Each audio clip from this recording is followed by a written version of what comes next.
بسم اللہ الرحمن الرحیم۔ السلام علیکم ڈیئر اسٹوڈنٹس، میں ہوں شکیل احمد اور آج کی اس ویڈیو کے اندر میں آپ کے ساتھ مطالعہ پاکستان ADA، ADS اور گریجویشن لیول کے تمام امتحانات کے لیے ایک اہم سوال ڈسکس کرنے جا رہا ہوں، اور وہ کوشچن ہے تحریک خلافت پر نوٹ لکھیں، یا اکثر یہ کوشچن اس طرح سے پوچھا جاتا ہے کہ تحریک خلافت کے اہم اسباب، واقعات اور نتائج بیان کریں۔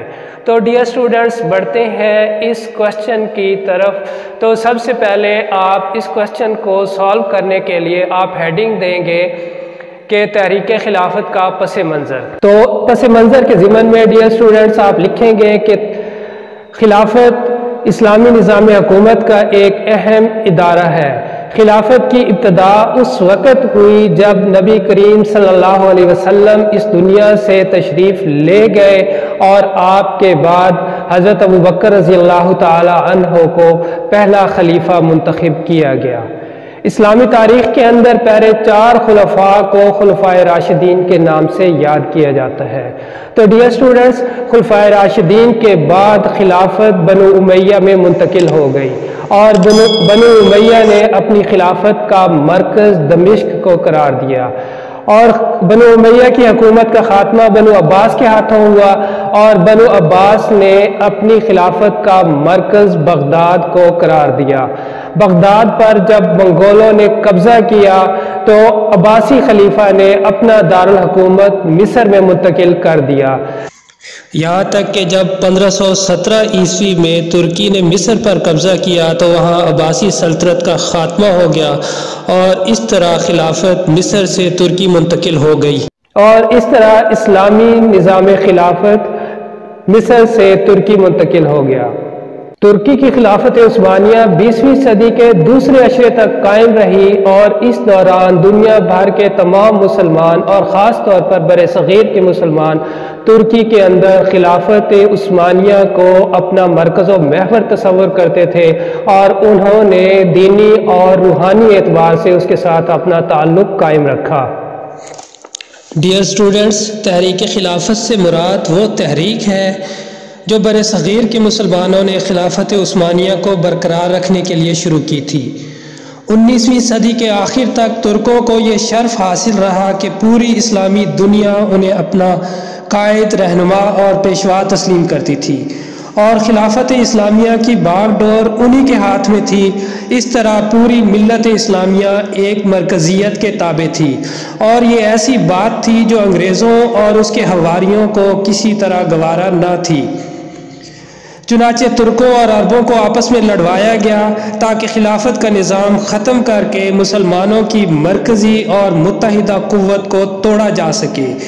اسی سازش کے سدباب کے لیے ہندوستان میں تحریک خلافت شروع ہوئی، جو مختلف وجوہات کی بنیاد پر کامیاب نہ ہو سکی۔ لیکن ڈیئر اسٹوڈنٹس، اب آئیں ہم یہاں اسی تحریک خلافت کے چند اہم اسباب، پہلوؤں اور واقعات کا جائزہ لیتے ہیں۔ ڈیئر اسٹوڈنٹس، اب بات کرتے ہیں تحریک خلافت کے اسباب کے بارے میں۔ تو اس ضمن میں آپ سب سے پہلے ہیڈنگ دیں گے جنگ عظیم اول کے اثرات۔ 1912 میں چند بلکانی ریاستوں نے مغربی حکومتوں کی سرپرستی میں ترکی کے خلاف بغاوت کر دی، اور یہ بلکانی ریاستیں ترکی کے زیر تسلط تھیں، اور اسی طرح اس وقت ترک طرابلس کی جنگ میں الجھے ہوئے تھے کہ بلکانی فوجوں نے اچانک حملہ کر دیا، اور اس طرح برطانیہ اور ترک دشمنی کا سلسلہ طرابلس اور بلکان کے واقعات کے بعد شروع ہو چکا تھا۔ پھر جب 1914 میں جنگ عظیم اول کا آغاز ہوا تو انگریزوں نے ترکی کے خلاف جارحانہ اقدامات اٹھائے۔ اس جنگ میں ترکی نے جرمنی اور آسٹریا کا ساتھ دیا، اور اس کی مخالفت میں روس، برطانیہ، امریکہ، فرانس اور اٹلی جیسے ممالک نمایاں تھے۔ برصغیر کے مسلمان اگرچہ برطانیہ کے زیر تسلط تھے، لیکن ان کی دلی ہمدردیاں ترکوں کے ساتھ تھی، کیونکہ مسلمانوں کے مقدس مقامات مکہ معظمہ، مدینہ منورہ اور بیت المقدس جزیرہ نما عرب کے اندر واقع تھے، اور مسلمانوں کا یہ خیال تھا کہ ترکوں کی اس جنگ میں شکست کے بعد امریکہ، فرانس اور برطانیہ کی فوجیں جزیرہ نما عرب میں داخل ہو جائیں گی اور مقامات مقدسہ کی حرمت پر حرف آئے گا، اور بعد میں یہ اندیشہ بالکل صحیح نکلا۔ ڈیئر اسٹوڈنٹس، یہاں پر آپ ایک ہیڈنگ دے لیں گے، مقامات مقدسہ کی بے حرمتی کا خوف۔ جنگ عظیم اول میں جو برطانیہ اور اتحادی فوجوں کا پلڑا بھاری ہوتا گیا، بر صغیر کے مسلمانوں کے اضطراب اور بے چینی میں اضافہ ہوتا گیا۔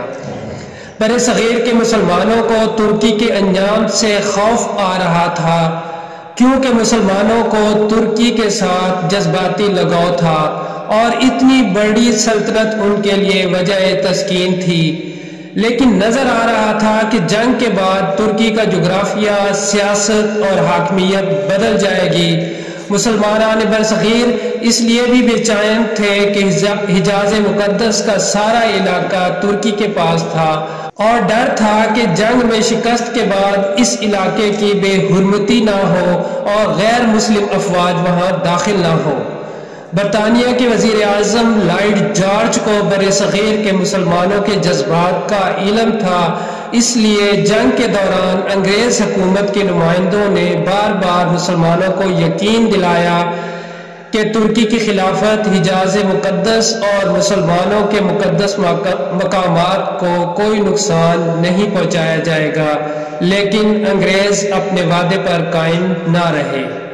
ڈیئر اسٹوڈنٹس، یہاں آپ ہیڈنگ دے لیں گے انگریزوں کی وعدہ خلافیاں۔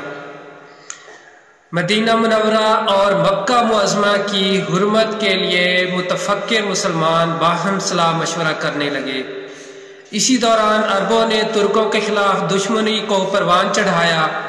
انگریزوں نے نہایت مکاری اور عیاری کا مظاہرہ کیا اور عربوں کو باور کروایا کہ اگر وہ ترکوں کے خلاف اتحادی فوجوں کا ساتھ دیں گے تو جنگ میں کامیابی کے بعد ان کو آزاد عرب مملکت بنا دیا جائے گا۔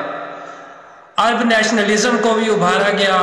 ترکوں کو استعماری قوت کا نام دے کر عرب اقوام کے دلوں میں نفرت پیدا کی گئی، اور مشہور انگریز جاسوس لارنس، جو کہ لارنس آف عربیہ کے نام سے مشہور ہے، کو صحرائے عرب میں ترکوں کے خلاف نفرت پھیلانے کا مشن دیا گیا، اور اس کی کارروائیوں کے نتیجے میں عربوں نے ترک افواج کے لیے شدید مشکلات پیدا کرنا شروع کر دیں، اور اس دوران انگریز بھی اپنے وعدے سے مکر گئے اور انہوں نے بصرہ اور جدہ اور دیگر عرب علاقوں میں اپنی فوجیں داخل کر دیں اور شریف مکہ کو بھی اپنا ہم نوا بنا لیا اور اسے ترکوں کے خلاف بغاوت پر اکسایا۔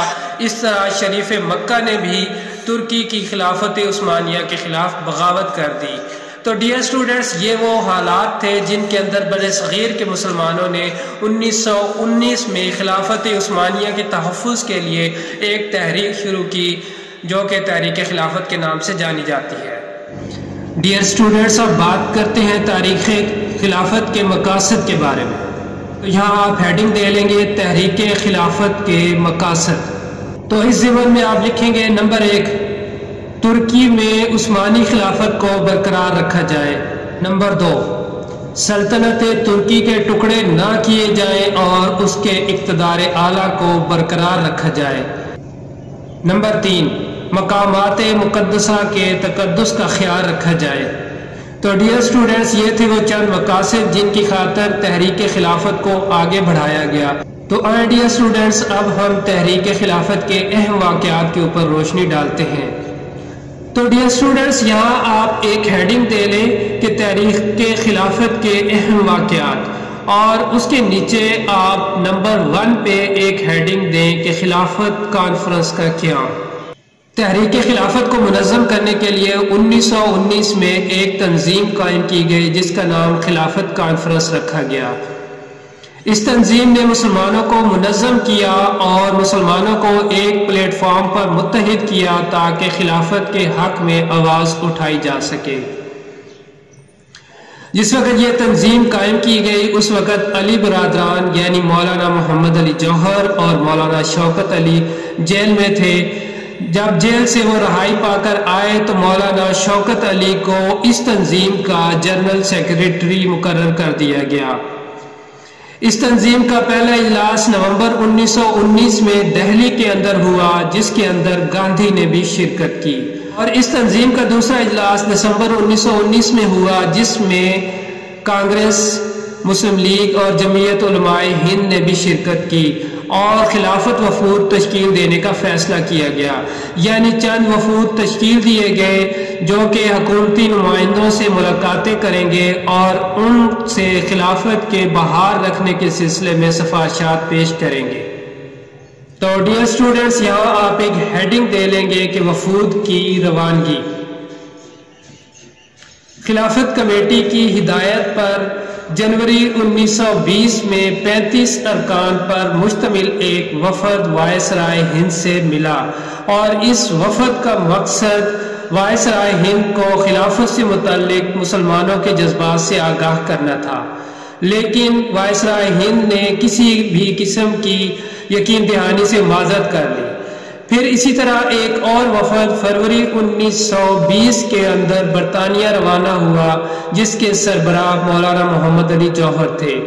اس وفد کا مقصد برطانیہ کے وزیر اعظم لارڈ جارج، ارکان پارلیمنٹ، ارکان کابینہ اور پریس کے ارکان کو خلافت سے متعلق مسلمانوں کے جذبات سے آگاہ کرنا تھا، لیکن اس وفد کو بھی ناکامی کا سامنا کرنا پڑا اور یہ ناکام ہو کر اپنے ملک واپس لوٹا۔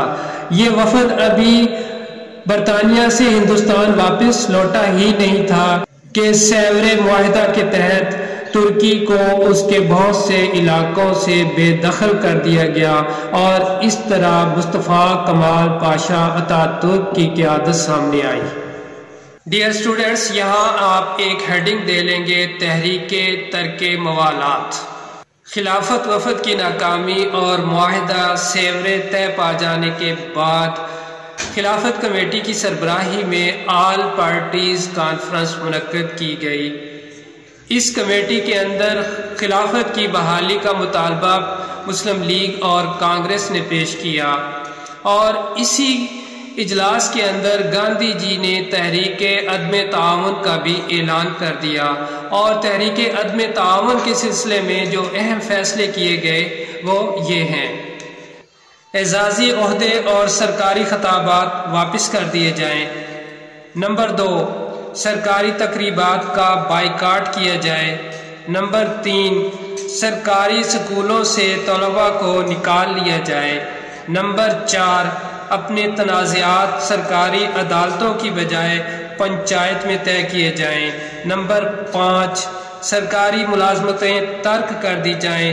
نمبر 6، مختلف کونسلوں کی رکنیت چھوڑ دی جائے۔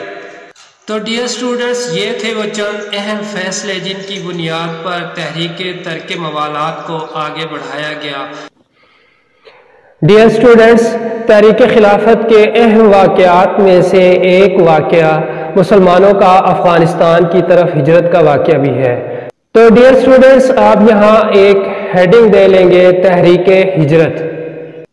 تو اس ضمن میں آپ لکھیں گے جب تحریک خلافت میں مذہبی جوش و خروش عروج پر تھا تو اسی دوران خلافت وفد برطانیہ سے ناکام ہو کر لوٹا تو برصغیر کے بہت سے علماء جن میں مولانا ابوالکلام آزاد، مولانا عبدالباری اور مولانا محمد علی جوہر اور بہت سے دیگر علماء نے برصغیر کو دارالحرب قرار دیا، اور بہت سے علماء اور گاندھی نے مسلمانوں کو مشورہ دیا کہ وہ افغانستان کی طرف ہجرت کر جائیں، اور اس طرح لگ بھگ 18,000 سے زائد مسلم خاندانوں نے افغانستان کی طرف ہجرت کی اور اپنی جائیدادیں، زمینیں اور مکان اور گھر بار اونے پونے داموں ہندوؤں کے ہاتھوں بیچ کر افغانستان کی طرف چل پڑے۔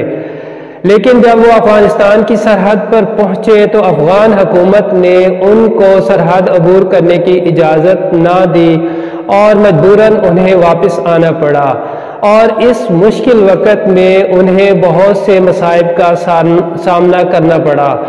کچھ مسلمان تو اپنے وطن کو واپس بھی نہ لوٹ سکے اور کچھ راستے ہی میں مر کھپ گئے، اور جو واپس آئے وہ قسم پرسی کی حالت میں زندگی گزارنے لگے، کیونکہ وہ اپنی جائیدادیں اور مال و دولت ہندوؤں کے ہاتھوں فروخت کر چکے تھے اب وہ بالکل خالی ہاتھ تھے۔ دراصل ڈیئر اسٹوڈنٹس، یہ تحریک ہجرت گاندھی کی ایک بہت بڑی چال تھی اور وہ اپنی اس مکارانہ چال میں بہت کامیاب رہا۔ ڈیئر اسٹوڈنٹس، یہاں آپ ایک اور ہیڈنگ دے لیں گے، چورا چوری کا واقعہ۔ بر صغیر کے اندر تحریک خلافت کے لیے احتجاجی مظاہرے زوروں پر تھے، اور جو بھی مسلم لیڈر ترکی کے حق میں آواز اٹھاتا، حکومت اس کے خلاف غداری کا مقدمہ درج کرتی اور اسے جیل میں بھیج دیتی۔ 1921 میں حکومت نے علی برادران اور تحریک خلافت کے دیگر رہنماؤں کو جیل میں ڈال دیا، اور اس طرح تحریک خلافت کی قیادت گاندھی کے ہاتھ میں آ گئی۔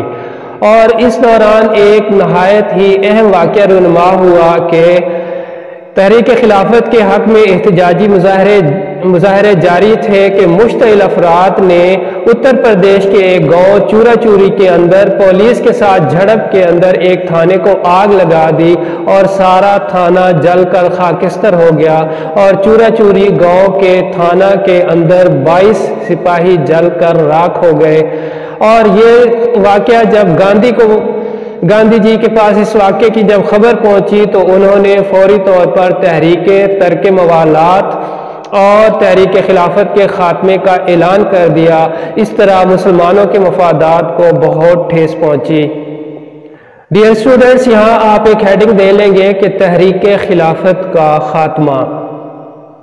گاندھی جی کے تحریک خلافت کے خاتمے کے اعلان سے تحریک کو بہت نقصان پہنچا، لیکن مسلمان اپنے موقف پر ڈٹے رہے اور وہ تحریک کے حق میں آواز اٹھاتے رہے۔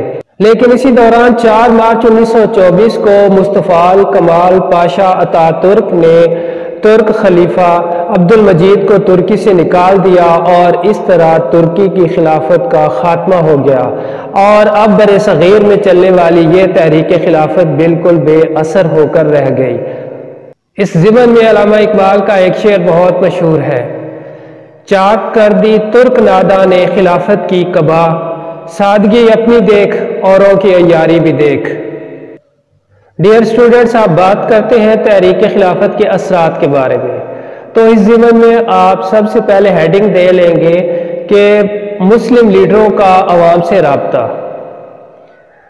تو ڈیئر اسٹوڈنٹس، تحریک خلافت کے نتیجے کے طور پر مسلم لیڈروں کا عوام سے بہت گہرا رابطہ استوار ہو گیا، اور مسلم رہنماؤں کو پتہ چلا کہ مسلمانوں کے اندر بہت زیادہ جذبہ موجود ہے، اور وہ اپنے حقوق کی جنگ لڑنا چاہتے ہیں، اور وہ اپنے حقوق کے حصول کے لیے بڑی سے بڑی قربانی بھی دے سکتے ہیں، اور اگر انہیں اچھی قیادت مہیا کی جائے تو وہ بڑی سے بڑی قربانی دے کر بھی اپنے مقصد کو حاصل کر سکتے ہیں۔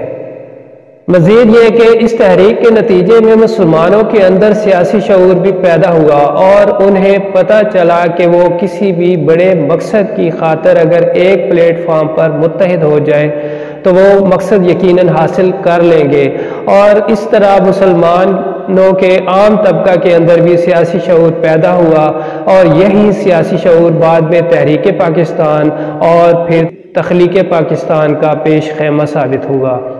ڈیئر اسٹوڈنٹس، یہاں آپ ایک اور ہیڈنگ دے لیں کہ ہندو بے نقاب ہو گیا۔ تو اس ہیڈنگ کے ضمن میں آپ لکھیں گے کہ تحریک خلافت کے نتیجے میں مسلمانوں کو یہ پتہ چل گیا کہ ہندو مسلمانوں کا دشمن ہے، اور وہ کسی بھی صورت میں اس کا وفادار نہیں ہو سکتا۔ ہندو لیڈر اور ہندو عوام صرف اپنے مفادات کی خاطر مسلمانوں کے ہم نوا بنتے ہیں، اور جب وہ اپنے مفادات حاصل کر لیتے ہیں تو پھر وہ اپنی آنکھیں پھیر لیتے ہیں، اور اس طرح مسلمانوں میں یہ شعور پیدا ہوا کہ ان کے لیے اپنا کون ہے اور پرایا کون ہے۔ کون ان کا ہمدرد ہے اور کون ان کا دشمن ہے، اور اس تحریک کے اندر گاندھی کی اور دیگر ہندو لیڈروں کی مکاریاں اور عیاریاں کھل کر سامنے آ گئی، اور اس طرح عام مسلمان یہ سمجھنے پر مجبور ہو گئے کہ ہندو اور مسلم کبھی بھی اکٹھے نہیں رہ سکتے، اور اس تحریک خلافت نے مسلمانوں کے اندر دو قومی نظریہ کو مزید تقویت دی۔ ڈیئر اسٹوڈنٹس، یہاں آپ ایک اور ہیڈنگ دے لیں گے کہ خواتین میں انقلابی تبدیلیاں۔ تو اس ضمن میں آپ لکھیں گے کہ اس تحریک کے نتیجے میں خواتین میں بھی سیاسی شعور پیدا ہوا اور انہیں پتہ چلا کہ وہ بھی اپنے حقوق کی جنگ لڑ سکتی ہیں، اور اس تحریک کے خاتمے کے بعد خواتین نے باقاعدہ طور پر سیاسی میدان میں اپنا قدم جمایا، اور اس تحریک کے بعد خواتین نے مردوں کے شانہ بشانہ کام کرنا شروع کر دیا۔ اس تحریک کے بعد مسلم خواتین کو یہ بھی پتہ چلا کہ اگر وہ کسی بھی تحریک میں مثبت انداز سے شمولیت اختیار کریں تو وہ کسی بھی بڑے سے بڑے انقلاب کا پیش خیمہ ثابت ہو سکتی ہیں۔ تو ڈیئر اسٹوڈنٹس، یہ تھے وہ حالات، واقعات اور اسباب جو تاریخ خلافت سے متعلق ہیں۔